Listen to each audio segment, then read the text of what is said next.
First Corinthians chapter 3.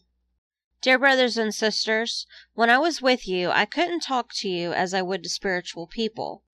I had to talk as though you belonged to this world, or as though you were infants in the Christian life. I had to feed you with milk, not with solid food, because you weren't ready for anything stronger. And you still aren't ready, for you're still controlled by your sinful nature.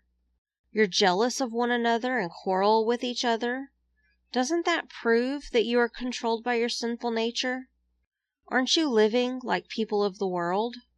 When one of you says, I'm a follower of Paul, and another says, I follow Apollos, aren't you acting just like the people of the world? After all, who is Apollos? Who is Paul? We're only God's servants, through whom you believed the good news.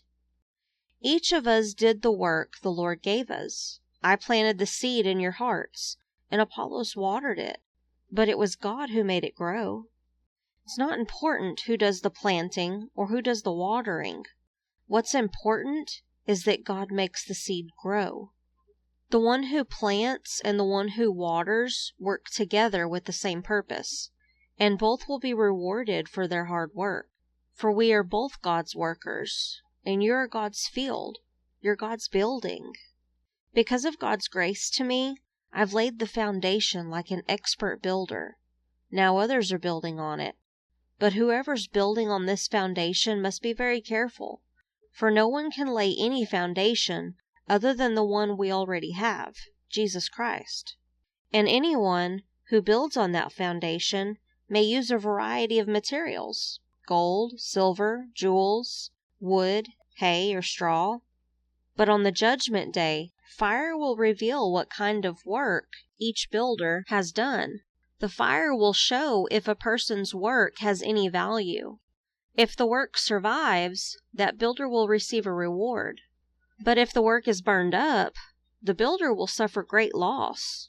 Now, the builder will be saved, but like someone barely escaping through a wall of flames. Don't you realize that all of you together are the temple of God, and that the Spirit of God lives in you? God will destroy anyone who destroys this temple, for God's temple's holy, and you are that temple. Stop deceiving yourselves. If you think you're wise by this world's standards, you need to become a fool to become truly wise. For the wisdom of this world is foolishness to God. As the scriptures say, He traps the wise in the snare of their own cleverness.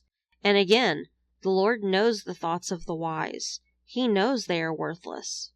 So don't boast about following a particular human leader, for everything belongs to you, whether Paul, or Apollos, or Peter, or the world, or life and death, or the present and the future. Everything belongs to you, and you belong to Christ, and Christ belongs to God.